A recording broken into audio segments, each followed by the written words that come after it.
আজি সন্ধিয়া টক চলে আপোনালোক সকলোকে স্বাগতম জনাইছো। আজি আমাৰ লগত উপস্থিত আছে কংগ্ৰেছৰ কৰ্মকৰ্তা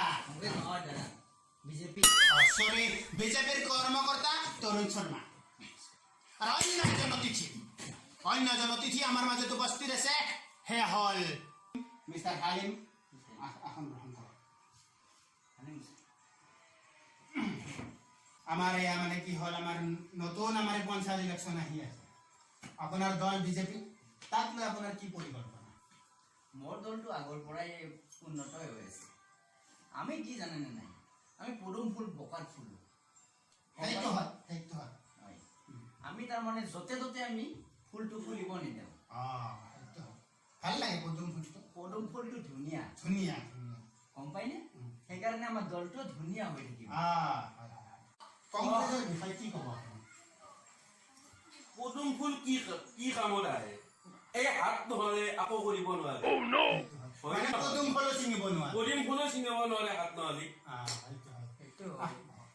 কিন্তু আমাৰ পদুম ফুল জাগেৰে হাতেৰে ছিঙিব নিদিয়ে, গম পাইনে নাই? আমাক পূজাতহে কৰে, পূজাতহে পদুম ফুলটো ছিঙিব লাগে। পদুম ফুল হাতৰ এইবিলাক চিহ্নক লৈ কাজিয়া কৰি লাভ নাই। প্ৰথম কথা, আমি কাম কি কৰিছোঁ, আমি ভৱিষ্যতে কি কাম কৰিম, সেইটো আমাৰ দায়িত্ব।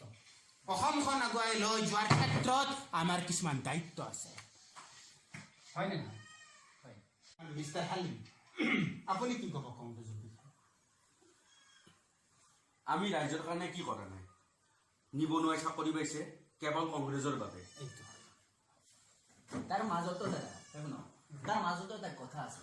কংগ্ৰেছৰ কাৰণে চাকৰি পাইছে হয়, কিন্তু এইটো লৈ চাকৰি দিছে, সেইকাৰণে বেচেৰা আজি শকত হৈছে। এনেদৰে শকত হৈছে, চোৱান আপুনি চাওক কেনেকৈ শকত হৈছে।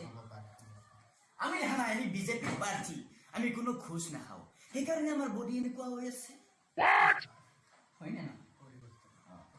আৰু আমাক লাগে পৰিৱৰ্তন, ৰাইজক লাগে পৰিৱৰ্তন। নিশ্চিত কথা কৈছে, সেইটো যে পৰিৱৰ্তন, আমাক সকলোকে পৰিৱৰ্তন লাগে। আমাৰ শৰ্মা ডাঙৰে কৈছে পৰিৱৰ্তন লাগে সকলোকে। এতে এইবিলাক মোক কি কৈছে?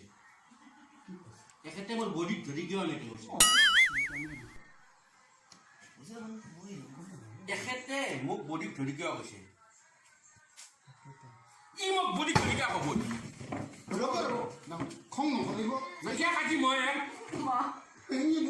ভাঙিব এইখন অকমান নমক ভাঙিব এইখন অকমান ঠাণ্ডা কৰক। মই কৈছো খং নকৰিব। বডি বুলি নহয়, মই ১৪ গোষ্ঠী দাদা লাইভ চলি আছে। মাৰ খাবি নে যাবি? মাৰ খাবি নে যাবি?